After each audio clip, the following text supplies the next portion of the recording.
తెలుగు రాష్ట్రాల్లో సంచలనం రేపుతున్న కేసు ఏదైతే ఉంటే అది సాయికృష్ణ కేసు. సాయికృష్ణ కేసులో పదే పదే అందరూ కూడా అనేకమైన చర్చలు ఉన్నాయి. అసలేంటి నిజంగానే సిఐ నాగరాజు అతన్ని కొట్టి చంపేశాడా? అసలు ఏం జరిగి ఉండొచ్చు?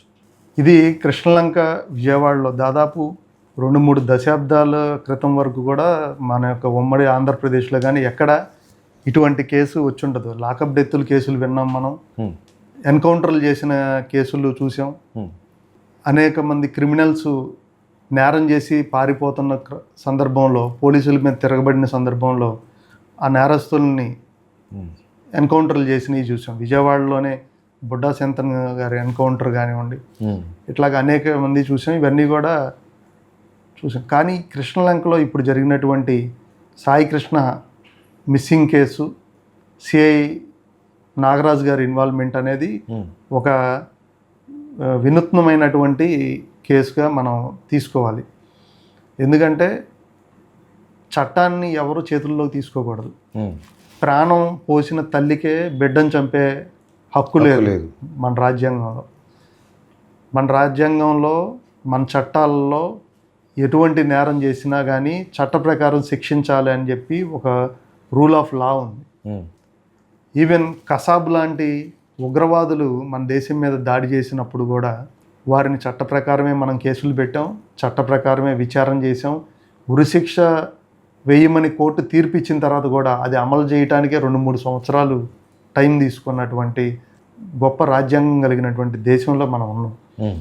అతను నేరస్తుడే అయి ఉండొచ్చు సాయికృష్ణ అనే వ్యక్తి. అతని మీద గతంలో అనేక కేసులు ఉండొచ్చు, ప్రజెంట్ కూడా కొన్ని కేసులు ఉండొచ్చు. కానీ వారి తల్లిగారు ఇచ్చినటువంటి ఫిర్యాదు కానీ లేకపోతే మీడియా ద్వారా మనం చూస్తున్నటువంటి కానీ ఇవన్నీ చూస్తే సాయికృష్ణని వారు తీసుకొచ్చిన మాట వాస్తవం అనేది మనం నమ్మక తప్పనటువంటి పరిస్థితి. వారి తల్లి వాళ్ళ మేనమామలతో ముఖ్యమంత్రి చంద్రబాబు నాయుడు గారు మాట్లాడి సిట్టు విచారణ వేస్తే, సిట్టు విచారణలో కూడా ప్రస్తుతానికి ఈ రోజుకు ఉన్నటువంటి స్టేటస్ ఏంటయ్యా అంటే అతన్ని రిమాండ్ పంపించారు. మర్డర్ కేసు ఎఫ్ఐఆర్ వేసి అతను తీసుకొచ్చిన మాట వాస్తవం అని చెప్పేసి రిమాండ్ రిపోర్ట్లో మెన్షన్ చేశారు. అతనితో పాటు మరికొందరు వ్యక్తులు ఇన్వాల్వ్మెంట్ ఉందని గుర్తించారు. సీసీ ఫుటేజ్లు డిలీట్ చేశారని చెప్పేసి మెన్షన్ చేశారు. ఈ విధంగా విచారణ జరుగుతూ ఉన్నటువంటి పరిస్థితి ఒకవైపు అయితే, మరొక వైపు సిఐ నాగరాజు గారి కోసం రోడ్డు మీదకి వచ్చి ధర్నాలు, రాస్తారోకులు, నిరసనలు తెలియజేస్తున్నటువంటి వ్యక్తులు కొంతమంది. ఏదైతే గతంలో విజయవాడ చరిత్రను చూసుకుంటే కృష్ణలంక ప్రజలు రంగా గారిని గుండెలో పెట్టుకున్నారు. రైట్. వంగవీటి మోహన్ రంగా గారిని జైల్లో ఉండగా ఎన్నికలు జరిగితే ఏదైతే ఇప్పుడు సాయికృష్ణ నివాసం ఉందో ఆ నివాసం ఉన్నటువంటి డివిజన్ నుంచే రంగా గారు జైల్లో నుంచి కార్పొరేటర్గా గెలిచి రాజకీయాల్లోకి ఆయన ప్రవేశించినటువంటి చైతన్యవంతం కలిగినటువంటి ప్రాంతం కృష్ణలంక. ఆ రోజుల్లో రంగా గారు ఒక రిక్షా కార్మికుడిని పోలీసులు నిర్బంధించి 3rd డిగ్రీ ఇచ్చి, ఆ యొక్క 3rd డిగ్రీ ఇవ్వటం వల్ల అతను చనిపోతే వెళ్ళి పోలీస్ స్టేషన్ ముందు కూర్చొని ధర్నా చేసినటువంటి పరిస్థితి ఆ రోజు మనం చూసాం. ఇవాళ ఇంత ఘోరం జరుగుతుంటే ఆ రంగా గారి వారసత్వ వాసనలు ఉన్నటువంటి వ్యక్తులు కొంతమంది పోలీస్ ఆఫీసర్లు చేసినటువంటి అన్యాయాలకి, అక్రమాలకి కొమ్ముగాయటం, వారి అనుచరులతో ధర్నాలు చేయించడం అనేది చూస్తుంటే ఆశ్చర్యంగా ఉంది. ఇదే కృష్ణలంక నుంచి చలసాని వెంకటరత్నం గారు ఉన్నారు, ఒక వంగవీటి మోహన్ రంగా గారు. ఇట్లాగా విజయవాడలో పుట్టి కృష్ణలంకలో పెరిగి చరిత్రలే మర్చిపోలేనటువంటి నాయకత్వం వహించినటువంటి ప్రాంతం. వీరందరూ ఏం చెప్తారంటే కృష్ణలంక అంతా బ్లేడ్ బ్యాచ్, గంజాయి బ్యాచ్ అని చెప్తా ఉన్నారు. అంతకంటే దుర్మార్గం ఇంకోటి ఏముండదు. ఎందుకంటే నేను పుట్టి పెరిగింది కూడా కృష్ణలంకే. నేను ప్రతిరోజు ఆ కృష్ణలంకలో ఉన్నది లేదు. ప్రతి ఇల్లు తెలుసు నాకు, ప్రతి కుర్రోళ్ళు తెలుసు నాకు, ప్రతి రాజకీయ నాయకుడు తెలుసు నాకు. అక్కడ యూత్ కొంచెం యాక్టివ్గా ఉంటారంటే ఇన్ ది సెన్స్, మీరు ఏ ప్రాంతంలోనైనా దారిని పోయే ఒక కుక్కను కొట్టండి, మిమ్మల్ని ఎవరు ప్రశ్నించరు, మిమ్మల్ని ఎవరు అడగరు. మీరు వేరే ఏ ప్రాంతంలో అయినా మీ ఇంట్లో దొంగబడినా మీ పక్కింటోడు వచ్చి పలకరించరు. మీ ఇంట్లో ఒక గొడవ జరుగుతున్నా మీ పక్కింటోడు వచ్చి అడ్డుకోడు, ఏంటి మీరు ఇక్కడ ఏం జరుగుతుందని. ఒక కృష్ణలంక ప్రాంతంలో మాత్రమే రోడ్డు మీద కుక్కను కొట్టినా కానీ నువ్వు ఎందుకు కొట్టావు ఆ కుక్కనని పట్టుకొని అడిగేటువంటి యువత ఉన్నటువంటి ప్రాంతం అది. ఓకే. నీ సమస్య వస్తే నా సమస్యగా భావించి నీకు అడ్డుగా నిలబడేటువంటి యువకులు, మంచి చైతన్యం కలిగినటువంటి యువత నాయకత్వం ఉన్నటువంటి ప్రాంతం కృష్ణలంక. అక్కడ గంజాయి బ్లేడ్ బ్యాచ్ అనేది ఉన్నది అనేది నేనైతే ఏకీభవించను. ఓకే. ఎవరైనా ఒకళ్ళిద్దరు వేరే ప్రాంతం నుంచి వచ్చి గంజాయి సేవించి అక్కడేదో చిన్న చిన్న గొడవలు పడి ఇన్వాల్వ్ అయిన సందర్భం ఏమైనా ఉన్నాయేమో తప్ప అక్కడ గంజాయి యాక్టివిటీస్ లేవు, బ్లేడ్ బ్యాచ్ అంతకన్నా లేవు. ఈ విజయవాడ మహానగరంలో బోర్ వేస్తే డైరెక్ట్గా నీళ్లు ఏ ప్రాంతం నుంచి కూడా తాగలేరు. అది ఒక కృష్ణలంకలో నుంచి బోర్లో నుంచి వచ్చిన వాటర్ మాత్రమే తాగగలుగుతాం. దోమలు ఉండవు, అక్కడ ప్రశాంత వాతావరణం ఉంటుంది. బయట ఎక్కడ మీరు నివాసం ఉన్నా, మీరు ఇంటి నుండి బయటికి వెళ్ళాలంటే, ఇంట్లో ఆడపిల్లలను పెట్టి వెళ్ళాలన్నా కొంచెం ఏమన్నా భయపడాల్సిన పరిస్థితి ఉండిద్దేమో. కానీ సీసీ కెమెరాలు లేనప్పటికీ కూడా కృష్ణలంకలో మీరు ఏదైనా ఊరు వెళ్ళినా మీ భార్య పిల్లలు కానీ ఎవరైనా ఆడపిల్లలు కానీ ఇంట్లో ధైర్యంగా ఉండొచ్చు. ఓకే. అక్కడ ఎటువంటివి లేవు. కావాలని ఒక ప్రాంతం మీద బురద జల్లే ఒక కుట్రే తప్ప ఇది వేరేటి కాదు. కొంతమంది వ్యక్తులు మారాల్సినటువంటి అవసరం ఉంది. రైట్. కేవలం మేము వారసులం అని చెప్పుకొని రాజకీయాలు చేసే రోజులు పోయినాయి. ఏదైతే కళాశాలలో విద్యార్థి ఎన్నికలు, విద్యార్థి పాలిటిక్స్ అనేవి లేకోకుండా పోయినాయో ఆ రోజు నుంచే విద్యార్థుల్లో ఒక విధమైనటువంటి సత్తువ పోవటం, అంటే సమాజం పట్ల ఆ యువకుడికి ఉన్నటువంటి బాధ్యత తెలియకపోవటం, ఆ యువకుడిలో ఉన్నటువంటి నాయకత్వ లక్షణాలు నిద్రపోవటం, ఎంతసేపు ఫోనులకి లేకపోతే ఆల్కహాల్కి లేకపోతే ఎంజాయ్మెంట్లకి, ఈ విధంగా మత్తు పదార్థాలకి కొంతమంది స్టూడెంట్స్ బానిసలు అయిపోయి వారి జీవితాన్ని చిత్తు చేసుకుంటున్నారు. నా వ్యక్తిగత అభిప్రాయం అయితే యువతలో మార్పు రావాలి, సమాజం పట్ల వారికి బాధ్యత పెరగాలి అంటే ఖచ్చితంగా కళాశాలల్లో, యూనివర్సిటీల్లో విద్యార్థి రాజకీయాలు మళ్ళీ తీసుకురావాలని నేను నా వ్యక్తిగత అభిప్రాయం. రైట్. ఇక్కడ కృష్ణలంక కేసు ఏదైతే ఉందో ఆ కేసులో కొంత రాజకీయ కోణం కూడా ఉంది. కొంతమంది పెద్ద వ్యక్తులు ఈ సిఐ నాగరాజు అనుకుంటే ఇదంతా చేయించారని చెప్తున్నారు. ఇప్పుడు సిట్టు విచారణ జరుగుతూ ఉంది. పత్రికల్లో కానీ కొంతమంది పోలీస్ డిపార్ట్మెంట్లో మనకు తెలిసినటువంటి వ్యక్తుల ద్వారా తెలిసిన సమాచారం కానీ ఇది 100కి 100 పాళ్ళు లాకప్ డెత్ జరిగింది, 3rd డిగ్రీ యూజ్ చేయటం జరిగింది, సీసీ ఫుటేజ్లు మాయం చేయడం జరిగింది. అట్లాగే కొంత రాజకీయ కోణం కూడా ఉంది కాబట్టే సిఐ గారికి మద్దతుగా కొంతమంది ఒక పార్టీకి చెందినటువంటి, ఒక నాయకుడికి చెందినటువంటి అనుచరులు మాత్రమే ఈ యాక్టివిటీస్లో కూడా పాల్గొన్నారు. దీని మీద కూడా చంద్రబాబు నాయుడు గారు, ముఖ్యమంత్రి గారు, వాళ్ళు ఎవరో ఐడెంటిఫై చేయమని చెప్పి ఇంటెలిజెన్స్ వాళ్ళకు కూడా సమాచారం అడిగినట్టు నాకు తెలిసినటువంటి ఇన్ఫర్మేషన్. ఖచ్చితంగా దీని మీద సిట్టు విచారణ జరుగుతుంది కాబట్టి దీంట్లో అన్ని నిజాలు బయటకు వస్తాయని నేను ఆశిస్తున్నాను. సార్, ఇక్కడ సిఐ నాగరాజు విషయంలో ఆయన పైన అనేక కేసులు మోపే అవకాశం ఉంది అని చెప్తున్నారంటే, ఏదైతే ఇప్పుడు వాళ్ళు ఎవిడెన్స్ని కరప్ట్ చేశారని చెప్పేసి సీసీటీవీ ఫుటేజ్ గురించి కానీ, లేదంటే కోర్టుకి అసలు నిజాన్ని దాచారని చెప్పేసి కంటెంప్ట్ ఆఫ్ ది కోర్ట్ కానీ, తర్వాత వాళ్ళ మదరు రిట్ పిటిషన్ వేశారు. సో వీటన్నిటికీ ఏ సెక్షన్ల కింద ఆయన పైన కేసులు నమోదయ్యే అవకాశం ఉంది? అంటే మర్డర్ కేసు కూడా మళ్ళీ ఆల్రెడీ మర్డర్ కేసు నమోదైంది, సాక్ష్యాలను తారుమారు చేశారని నమోదైంది, ఒక వ్యక్తిని అక్రమంగా నిర్బంధించారు అనే ఇది నమోదైంది.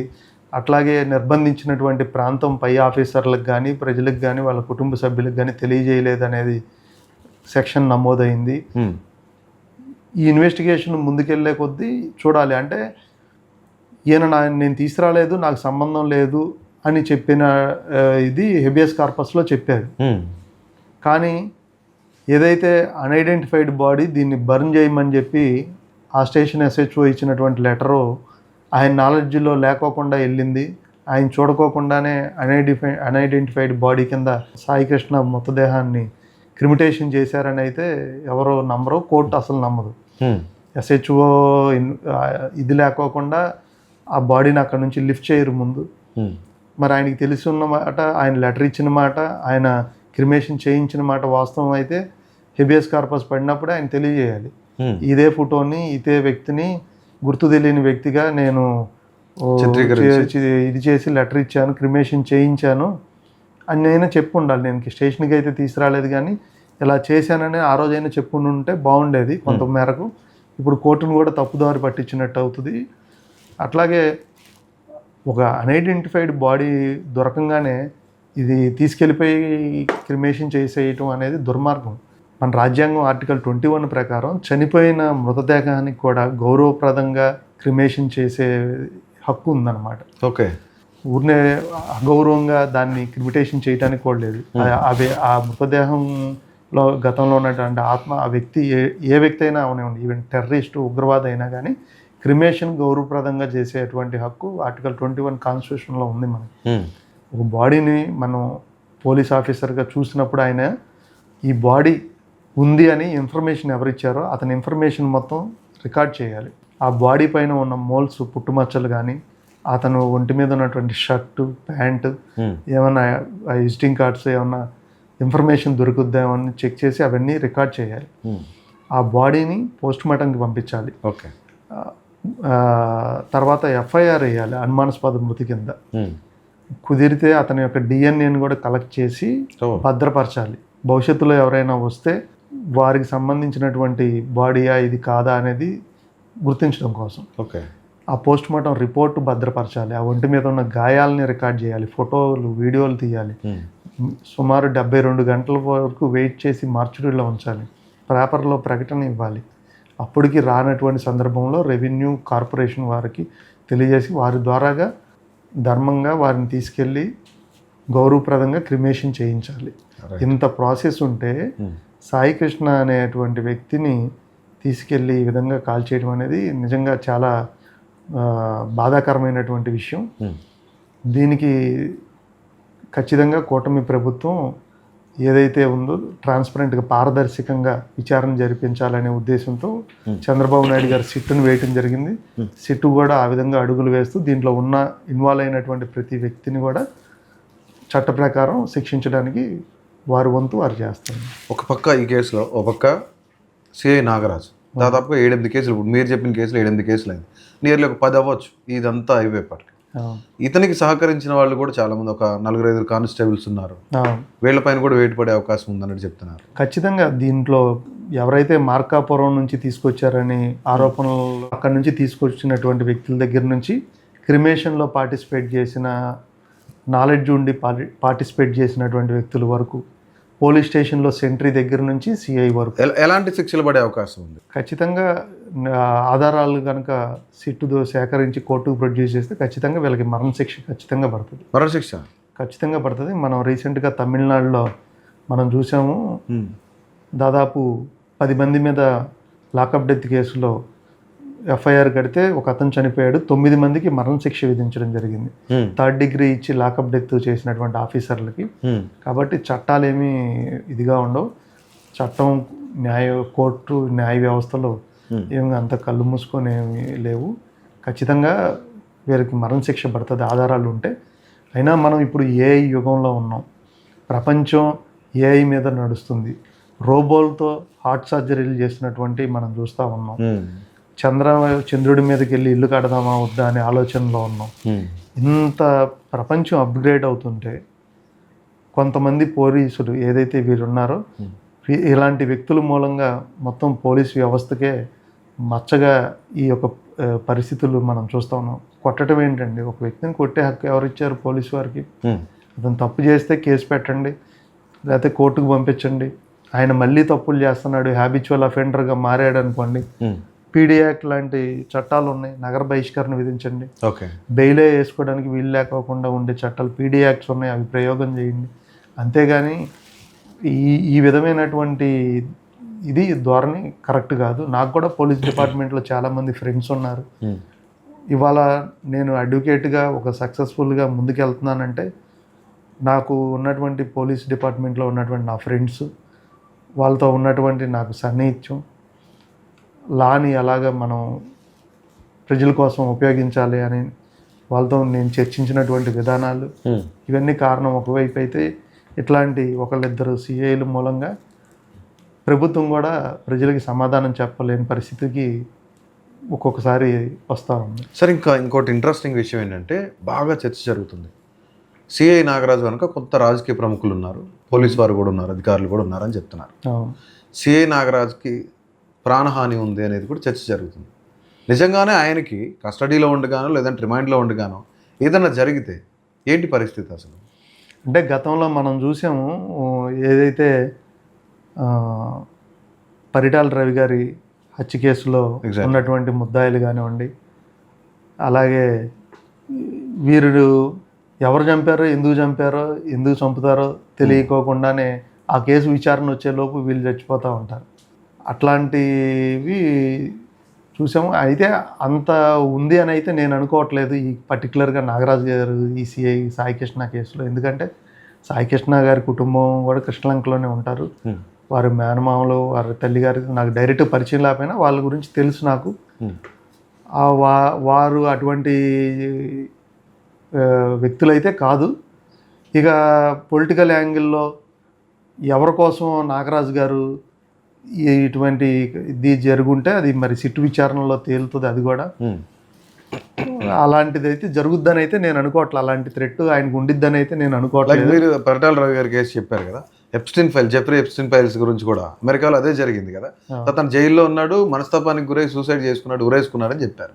అంటే ఈ కేసులో అంత ఉందని అయితే నేను అనుకోవట్లేదు. ఎందుకంటే ఆయన తీసుకొచ్చి కొట్టినటువంటి పరిస్థితుల్లో అతను తట్టుకోలేకో లేకపోతే డిహైడ్రేట్ అయిపోయో ఇంటర్నల్ ఇంజురీస్ జరిగి బ్లీడింగ్ జరిగి చనిపోవటంతోనో అక్కడి నుంచి ఎస్కేప్ అవటం కోసం ఏం చేయాలనే క్రమంలో జరిగినటువంటి ఈ బాడీని తీసుకెళ్ళి క్రిమేషన్ చేసి ఉంటారని నేను అనుకుంటున్నా. మరి వాస్తవాలు ఏంటనేది సిట్టు తెలుస్తుంది. సార్, ఇక్కడ ఎలాంటి ఎవిడెన్స్ లేకుండా ఆయన ఎలా అరెస్ట్ చేశారంటే కేవలం ఆధారాలు మిస్ అయ్యి, వీడియో ఏదో మిస్ అయింది, సీసీటీవీ ఫుటేజ్ మిస్ అయింది అంతవరకే. కానీ ఎలాంటి ఆధారం దొరకలేదు కదా ఆయన కొట్టినట్టు కానీ కాల్చి బూడి చేసినట్లు కానీ. ఈసీఐ గారు ఇచ్చినటువంటి లెటర్ ద్వారానే క్రిమేషన్ జరిగిందనేది స్వర్గపూర్లో ఉంది. అదొక్కటే ఆధారం. రెండోది హెవియస్ కార్పస్లో ఆల్రెడీ నేను లెటర్ ఇచ్చాను, ఇతను క్రిమేషన్ చేసామనే విషయాన్ని దాచారు. ఓకే. మార్కాపురం నుంచి అతను తీసుకొచ్చినటువంటి వ్యక్తులు సిఐ గారికి ఆ వ్యక్తిని అప్పచెప్పానని చెప్పడం జరిగింది. అతన్ని స్టేషన్లో పెట్టి 3rd డిగ్రీ యూజ్ చేసేటప్పుడు అతనితో పాటు నేను ఆ సెల్లులో ఉన్నానని కొంతమంది ఆ సందర్భంలో స్టేషన్లో ఉన్నటువంటి వ్యక్తులు చెప్పినవి మనం చూసాం. సాక్షాత్తు సాయికృష్ణ తల్లి నేను చూశాను నా కొడుకుని వీళ్ళు సెల్లో పెట్టి కొట్టడం అని చెప్పింది చూసాం. అలాగే ఆ రిమాండ్ రిపోర్ట్లో ఒక సబ్ ఇన్స్పెక్టరు ఏదో అమెజాన్ ఏదో సంథింగ్ ఫ్లిప్కార్ట్ ఏదో ఆర్డర్ పెడుతుంటే ఆ ప్యాకెట్ తీసుకోవడానికి వెళ్ళినప్పుడు సాయికృష్ణని అక్కడ నేను చూశాను అని చెప్పడం కూడా రిమాండ్ రిపోర్ట్లో ఉన్నాయి. అట్లాగే సీసీ ఫుటేజ్ అనేది వాళ్ళ విజయవాడ నగరంలో చాలా ప్రతిష్టాత్మకంగా తీసుకోవడం జరిగింది. మన విజయవాడ ఎన్టీఆర్ జిల్లా పోలీస్ కమిషనర్ గారు కూడా ప్రతి ప్రాంతంలో సీసీ కెమెరాలు పెట్టి కెమెరాలని మానిటరింగ్ చేస్తూ నేరాలను అరికట్టడం కోసం ఆయన బాగా కష్టపడుతున్నారు కమిషనర్ గారు. అట్లాంటిది ఈ కృష్ణలంక ప్రాంతంలో ఏదైతే స్వర్గపురి కానివ్వండి, కృష్ణలంక పోలీస్ స్టేషన్ కానివ్వండి, ఆ హైవే ఈ చుట్టుపక్కల కొన్ని ప్రాంతాలలో సీసీ ఫుటేజ్ని డిలీట్ చేశారు. ఈ సీసీ ఫుటేజ్ని డిలీట్ చేయడంతో ఇప్పుడు ఏ నేరం చేయకపోతే డిలీట్ చేయాల్సిన అవసరం లేదు. ధైర్యంగా నేను తీసుకురాలేదు చూసుకోండి అని చూపించవచ్చు. ఇవన్నీ కూడా ఒక విధమైనటువంటి కుట్రని మనకి కనపడుతుంది, కుట్ర కోణం కనపడుతుంది. అలాగే దీంట్లో ఇంకా ఇన్వెస్టిగేషన్ కనుక చేస్తే మీరు అన్నట్టు అనుకోకుండా జరిగినటువంటి ఒక ఇదే, లేకపోతే నిజంగా రాజకీయ నాయకుల ప్రమేయం ఉందా అనేది కూడా కొంత అనుమానాలకి తావిస్తుంది. ఎందుకంటే గతంలో ఎప్పుడు ఎన్కౌంటర్లు జరిగినా లేకపోతే లాకప్ డెత్లు జరిగినా వాటికి పాల్పడినటువంటి పోలీస్ ఆఫీసర్లకు అనుకూలంగా రోడ్ల మీద నిరసనలు, ధర్నాలు చేసినటువంటి మనం ఎప్పుడు చాలా తక్కువ చూడాల. కేవలం ఒక నాయకుడు, ఆ నాయకుడు పేరు చెప్తే బాగోదులేండి, ఆయన అనుచరులు మాత్రమే ఈ సిఐ గారికి మద్దతుగా రోడ్డు మీదకి రావడం జరిగింది. వాళ్ళు చెప్తారు సిఐ గారు తప్పు చేయలేదు, ఆయన్ని కాపాడాలి, ఆయన్ని విడుదల చేయాలి, ఆయన వస్తే కృష్ణలంక ప్రశాంతంగా ఉంది, క్రైమ్ అనేదే లేదు అని చెప్తా ఉన్నారు. కృష్ణలంకని ఒక గంజాయి ప్రాంతంగా, ఒక బ్లేడ్ బ్యాచ్, ఎన్ని గంజాయి కేసులు కట్టారండి కృష్ణలంకలో, కృష్ణలంక వ్యక్తుల మీద ఈ స్టేషన్లో అని నేను అడుగుతున్నా. ఎన్ని అఫెన్స్ జరిగితే ఎఫ్ఐఆర్లు కట్టారు? ఎఫ్ఐఆరే కదా ప్రామాణికం, క్రైమ్ జరిగింది దానికి. ఎన్ని గంజాయి ఎఫ్ఐఆర్లు అయినాయి? ఈ సిఐ గారు వచ్చిన దగ్గర నుంచి కూటమి ప్రభుత్వమే అధికారంలో ఉంది 2 సంవత్సరాల నుంచి. ఓకే, కూటమి ప్రభుత్వం అధికారంలో ఉంటే కూటమి ప్రభుత్వంలో గంజాయి నడిచింది కృష్ణలంక ప్రాంతంలో అని ఈ సమాజంలో ఒక తప్పుడు విషయాన్ని చొప్పించడానికి కొంతమంది రాజకీయ నాయకులు ఆడుతున్న క్రీడ ఇది. ఓకే, అంతే తప్ప ఏం లేదు. ఇంకొకటి, కృష్ణలంక నాగరాజు సిఐ గారు ఉన్నప్పుడు క్రైమ్ జరగలేదు అనేది అవాస్తవం. త్రేతాయుగంలో రాముల వారి వల్లే అవలేదు, క్రైమ్ కంట్రోల్. ద్వాపర యుగంలో కృష్ణుడి వల్లే అవలేదు. గతంలో సురేంద్ర బాబు ఉన్నప్పుడు క్రైమ్ జరిగింది కమిషనర్గా, ఆయన వెళ్ళిపోయాక క్రైమ్ జరిగింది. అలాగే ఈ కృష్ణలంక సిఐ నాగరాజు గారు రాకముందు క్రైమ్స్ జరిగినాయి ఆ లిమిట్స్లో, ఆయన వచ్చిన తర్వాత క్రైమ్స్ జరిగినాయి, ఆయన వెళ్ళిపోయినాక క్రైమ్ జరుగుతుంది. రైట్. క్రైమ్ అనే దానికి ఒక ట్యాబ్లెట్ అనేది ఏముండదు. ఈ ట్యాబ్లెట్ వేస్తే లేకపోతే ఒక అధికారి వస్తే క్రైమ్ ఆగిపోవటం అనేది ఉండదు. క్రైమ్ 2 సందర్భాల్లో జరుగుద్ది. ఒకటి ఇంటెన్షనల్గా జరుగుద్ది, ఒకటి అనుకోకుండా కోపతాపాల మీద, ఆవేశాల మీద అనుకోకుండా అన్ఎక్స్పెక్టెడ్గా జరిగేది క్రైమ్. వీటిని ఎవరూ ఆపలేరు. ఓకే, వ్యక్తిలో పరివర్తన వచ్చి అతను పరివర్తన చెంది నేరానికి అతను కంట్రోల్ చేసుకున్న సందర్భంలో తప్ప క్రైమ్ని ఆపటం అనేది ఎవరి వల్ల కాదు.